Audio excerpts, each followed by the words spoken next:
तर सर्वात आधी कोमलच्या स्वयंपाकघरामध्ये माझ्या पूर्ण यूट्यूब फॅमिलीचं खूप खूप स्वागत आहे। तर इथं तुम्ही शिमला मिरची बघत असाल, तर आमच्या इकडे याला भोंगी मिरचीसुद्धा बोलतात। तर आज आपण भरलेली शिमला मिरची बनवणार आहोत। तर ती कशा पद्धतीनं बनवायची, चला तर मग रेसिपीला सुरुवात करूया। अगदी साधी सोपी रेसिपी आहे, व्हिडिओ स्किप न करता पहा, म्हणजे तुम्हाला लक्षात येईल मी कशा पद्धतीनं आजची जी रेसिपी आहे ती बनवलेली आहे। तर इथं मी शिमला मिरची घेतलेली आहे, ती स्वच्छ पाण्याने धुवून घेतलेली आहे। तर आता आपल्याला काय करायचं आहे, मी या बाजूने शिमला मिरची कट करून घेणार आहे। म्हणजे या बाजूने कट केल्यानंतर काय होतं, आतले जी बिया आहेत त्या आपल्याला व्यवस्थित काढता येतात। त्यासाठी मी या बाजूने शिमला मिरची कट करून घेतलेली आहे आणि त्याच्या बियासुद्धा मी काढून घेते। आणि आपल्याला या मिरचीमध्ये मसालासुद्धा अशा पद्धतीने जर मिरची कट करून घेतली तर मसालासुद्धा अगदी व्यवस्थित भरता येतो। त्यासाठी मी अशा पद्धतीने ही मिरची कट करून घेते। तर हे बघा, अगदी सहज याच्यातले बिया आपल्याला काढता येतात। तर अशा पद्धतीने मी सगळ्या मिरच्यांचे बी काढून घेणार आहे। तर हे बघा, तर हे बघा, सगळी शिमला मिरची मी अशी कट करून घेतलेली आहे आणि याच्यातले बियासुद्धा मी काढून घेतलेले आहेत। तर आता आपण याच्यामध्ये भरण्यासाठी मसाला कसा बनवायचा ते बघणार आहोत। तर इथे मी एक ताट घेतलेलं आहे। तर सुरुवातीला मी टाकणार आहे, हे मी वाटण तयार करून घेतलं होतं। तर याच्यामध्ये मी टाकलेलं आहे सुकं खोबरं, लसूण, कोथिंबीर, थोडीशी कढीपत्त्याची पानं आणि अगदी थोडेसे जिरेसुद्धा याच्यामध्ये मी टाकलेले आहेत।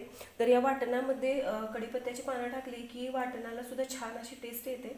त्यासाठी मी थोडीशी कढीपत्त्याची पानं याच्यामध्ये टाकलेली आहेत। तर सुरुवातीला आपण हे वाटण घेतलेलं आहे। आता मी टाकणार आहे थोडीशी हळद।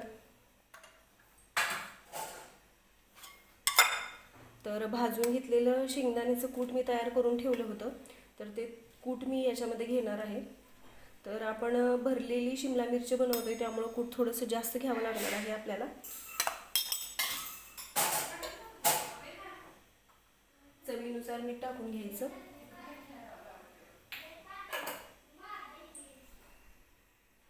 आता मी टाकणार आहे आपली घरगुती लाल तिखट, ते टाकणार आहे मी।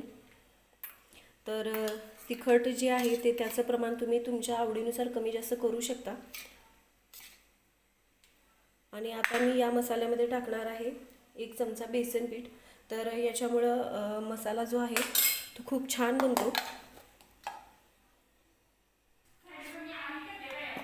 आता मी याच्यामध्ये टाकणार आहे थोडंसं तेल। तर तेल टाकल्यामुळे मसाला जो आहे तो खूप जास्त कोरडा होत नाही आणि ज्यावेळेस आपण शिमला मिरचीमध्ये किंवा वांग्यामध्ये वगैरे असा मसाला भरतो त्यावेळेस तो खूप असा कोरडा होत नाही आणि लगेच फोडणी दिल्यानंतर मसालासुद्धा वांग्यातून किंवा शिमला मिरचीमधून बाहेर निघत नाही। त्यासाठी थोडंसं तेल टाकायचं आहे।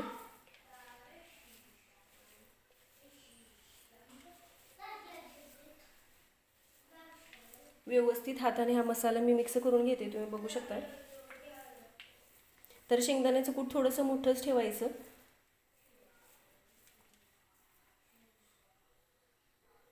तर हे बघा, छान असा मसाला मी मिक्स करून घेतलेला आहे। तर आता एक एक शिमला मिरची मी घेते आणि त्याच्यामध्ये हा मसाला मी भरून घेणार आहे। तर अशा पद्धतीने शिमला मिरची कट केल्यानंतर मसालासुद्धा अगदी व्यवस्थित भरता येतो। तर सगळ्या मिरचीमध्ये मसाला मी असाच भरून घेणार आहे।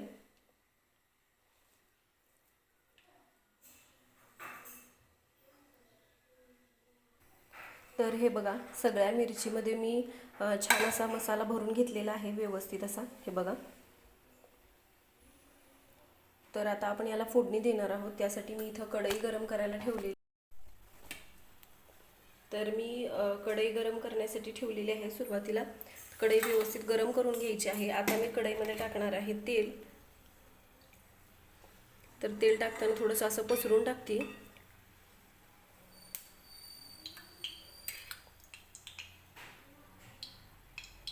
तेल व्यवस्थित गरम करून घ्यायचं आहे। तर तेल गरम झालेलं आहे। आता मी याच्यामध्ये टाकणार आहे थोडीशी मोहरी। मोहरी व्यवस्थित तडतडल्यानंतर मी टाकणार आहे याच्यामध्ये थोडंसं जिरं। जिरंसुद्धा व्यवस्थित फुलू द्यायचं आहे। आता मी टाकणार आहे कढीपत्त्याची पाने।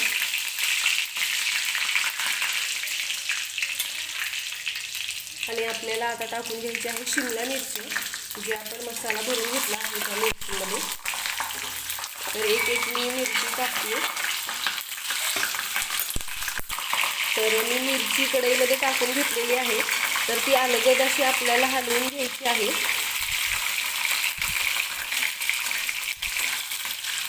जर तुम्हाला ही शिमला मिरची भरलेली थोडीशी पातळ हवी असेल तर याच्यामध्ये पाणी जरी टाकलं आणि रस्सा हवा असेल तर तुम्ही रस्सासुद्धा थोडंसं पाणी टाकून बनवू शकता. पण मी आज ही शिमला मिरची जी आहे ती सुक्की बनवणार आहे, त्यामुळं मी थोडंसं पाणी टाकणार आहे. पण पातळ शिमला मिरची नाही बनवणार मी आज. तर मी बनवते आज सुक्की शिमला मिरची.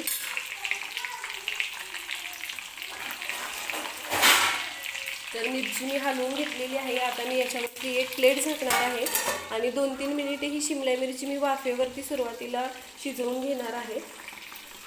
तर झाकण आपण याच्यावरती झाकलं होतं, तर ती प्लेट मी काढून घेते. परत एकदा आपल्याला ही शिमला मिरची व्यवस्थित हलवून घ्यायची आहे.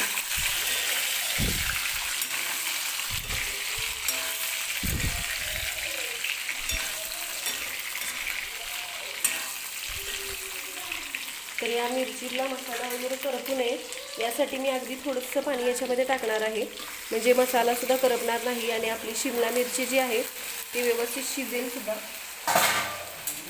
तर मी ज्या ताटामध्ये मसाला बनवला होता त्याच्यामध्ये थोडंसं पाणी टाकून घेतलं होतं आणि तेच पाणी मी याच्यात टाकलेलं आहे. आता मी झाकण ठेवून घेते आणि ही शिमला मिरची व्यवस्थित शिजवून घेते. तरी बघा तयार आहे भरलेली शिमला मिरची. तर तुम्ही सुद्धा अशा पद्धतीने शिमला मिरची एकदा नक्की बनवून बघा. व्हिडिओ आवडला तर व्हिडिओला लाईक करा, शेअर करा, चॅनलला सबस्क्राईब करा, सोबतच बेल आयकॉनसुद्धा प्रेस करा, म्हणजे मी ज्या रेसिपीचे व्हिडिओज वगैरे अपलोड करते त्याचे नोटिफिकेशन तुम्हाला भेटतील आणि अगदी साध्या सोप्या माझ्या ज्या रेसिपीज आहेत त्या तुम्हाला बनवायला सुद्धा तितक्याच सोप्या जातील.